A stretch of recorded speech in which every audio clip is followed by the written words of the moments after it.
The story of Abraham, one of the central figures in the Bible, is a rich and profound narrative illustrating faith, obedience, and divine promises. Divided into two main parts, Abraham's saga begins with God's call for him to leave his homeland and journey to an unknown destination, with the promise that he would become the father of a great nation.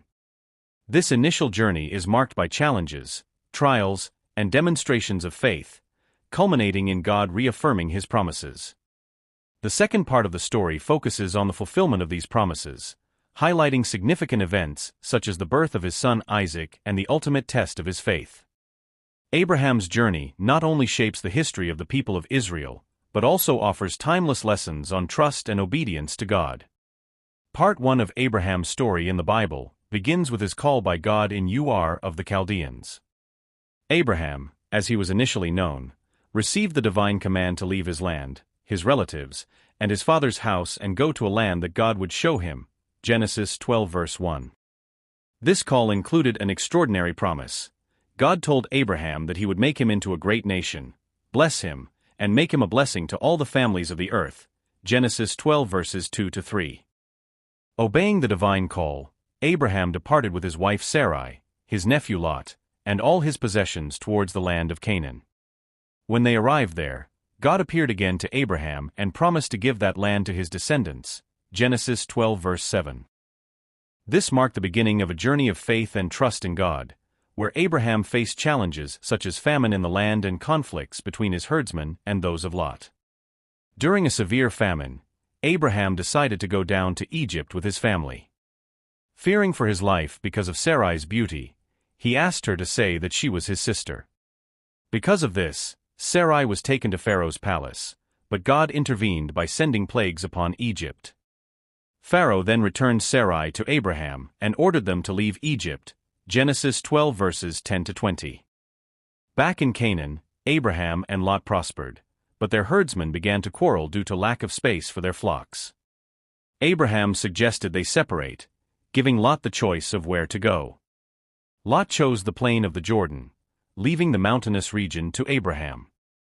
God renewed his promise to Abraham that the land would be his and his descendants forever. Genesis 13.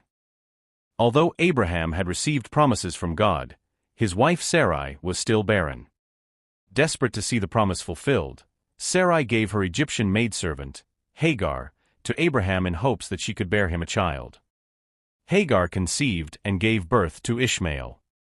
Although Ishmael was born of an act of faith, God reaffirmed that his covenant and blessing would be with the son born to Sarai. Genesis 16.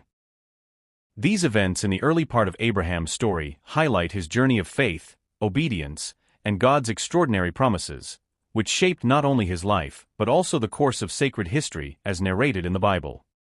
Before we continue, I need to ask you, are you enjoying it? Subscribe to the channel so you don't miss the next videos and hit the like button. Part 2 of Abraham's story in the Bible begins with God reaffirming his covenant with Abram by changing his name to Abraham, meaning father of a multitude of nations, and his wife Sarai's name to Sarah, promising that she would become the mother of nations kings. Genesis 17.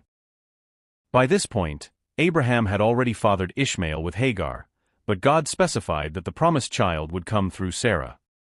Abraham's faith was tested again when God promised him that Sarah would have a child the following year, despite her advanced age. Sarah, upon hearing this, laughed in disbelief, but God rebuked her laughter, and Sarah conceived and gave birth to a son named Isaac, whose name means laughter. Genesis 18. Abraham and Sarah's faith was tested once more when God revealed to Abraham that he would destroy the cities of Sodom and Gomorrah because of their great wickedness. Abraham interceded fervently for Sodom, asking God to spare the city if there were at least 10 righteous people in it.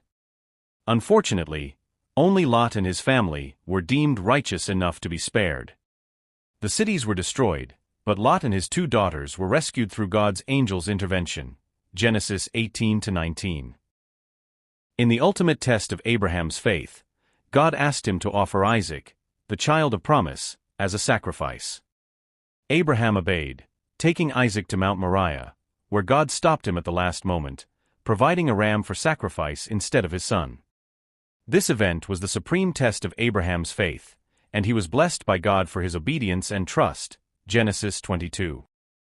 Additionally, after Sarah's death, Abraham married Keturah and had 6 sons with her. However, God's covenant remained with Isaac, the child of promise. Abraham died in old age and was buried beside Sarah in a field he purchased in Machpelah, mourned and honored by his sons Isaac and Ishmael. Genesis 23:25. This second part of Abraham's story highlights not only the fulfillment of God's promises, but also the challenges, trials, and unwavering faith of Abraham throughout his life. These events not only shape the history of his people, but also serve as a source of inspiration and teachings about absolute trust in God and his faithfulness to his promises. So, that's today's video. I hope you enjoyed it. Until next time.